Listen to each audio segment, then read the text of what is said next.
Parkinson's disease is a neurodegenerative condition.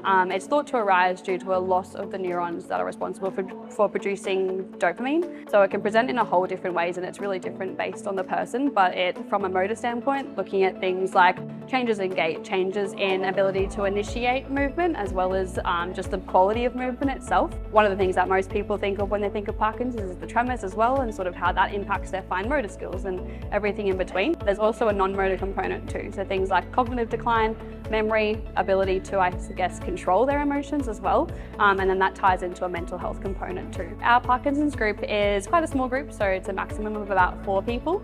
And essentially everybody in the group is living with Parkinson's, and it gives us the opportunity to provide them with an environment to I suppose, engage with people that are also living in a similar context to them from a social standpoint and also a mental health standpoint too. But then from an exercise perspective, looking at ways that we can maintain and hopefully improve things like strength, balance, proprioception, dual tasking, cognitive capacity, and all those things that we know are really important. Doing exercise, no matter what exercise with Parkinson's, is really important.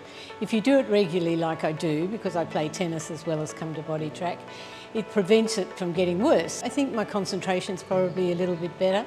I think I'm getting better at the stairs. I'm more careful, but I think I am getting better. And my general well-being, I think, is better.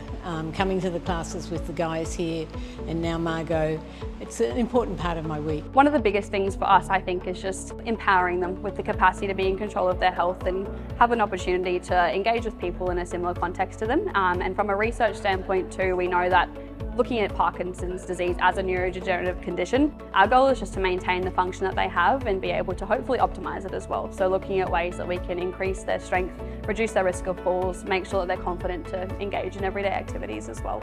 You can get very isolated. You go from being a person that can do everything very well to something that you can't do very well, and that's quite depressing. So it is important to get that positive feeling back. And I think the exercise really does help. So the way that we sign up is by coming to us for an initial assessment first. That just involves a basic medical history. We run through a couple of tests just to sort of see how we move, see how their symptoms are impacting their life when we're thinking about Parkinson's in particular. We'll then have a discussion about what the group entails, sort of what that will look like for them as joining the group. And then from there, if we think that they're safe and capable to join the group, then we'll put them into one of our classes and they'll get started with us. Georgia, she's a little ball of energy. She's terrific. She's really good, and she listens to what we say. She makes it fun, everybody is enjoyable. She's great. It's a welcoming place to come, and I think that's really important.